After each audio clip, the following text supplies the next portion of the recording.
ഇന്നൊരു ദിവസം പുലർന്നിട്ട് ഈ രാത്രിയാകുന്ന നിമിഷം വരെയും പരസ്പരം മിണ്ടാത്ത എത്ര പേരുണ്ട് നമ്മുടെ കുടുംബങ്ങളിൽ? ആലോചിച്ച് നോക്ക്. പിതാവേ, നമ്മളൊന്നായിരിക്കുന്നത് പോലെ ഇവരും ഒന്നായിരിക്കുന്നതിന് വേണ്ടി സ്നേഹത്തിൻ്റെ ഈ ബോണ്ടുണ്ടല്ലോ, ഇങ്ങനെ കെട്ടിപ്പിടിച്ച് സ്നേഹിക്കാനായി കർത്താവ് തന്നിരിക്കുന്ന ഒരു കൂട്ടത്തിൻ്റെ പേരാണ് കുടുംബം. വേറൊരിടത്തും നമുക്കിത് പറ്റില്ല. വേറൊരാളെയും നമുക്കിതുപോലെ ചേർത്ത് പിടിക്കാൻ പറ്റില്ല. വേറൊരാളെയും നമുക്ക് കെട്ടിപ്പിടിക്കാനോ ഉമ്മ കൊടുക്കാനോ പറ്റില്ല.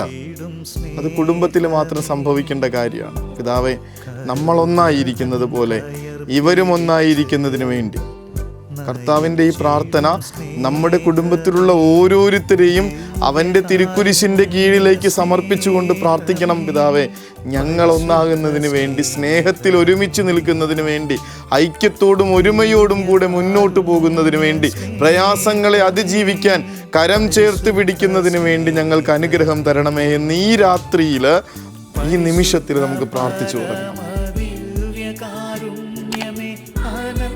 സ്നേഹമേ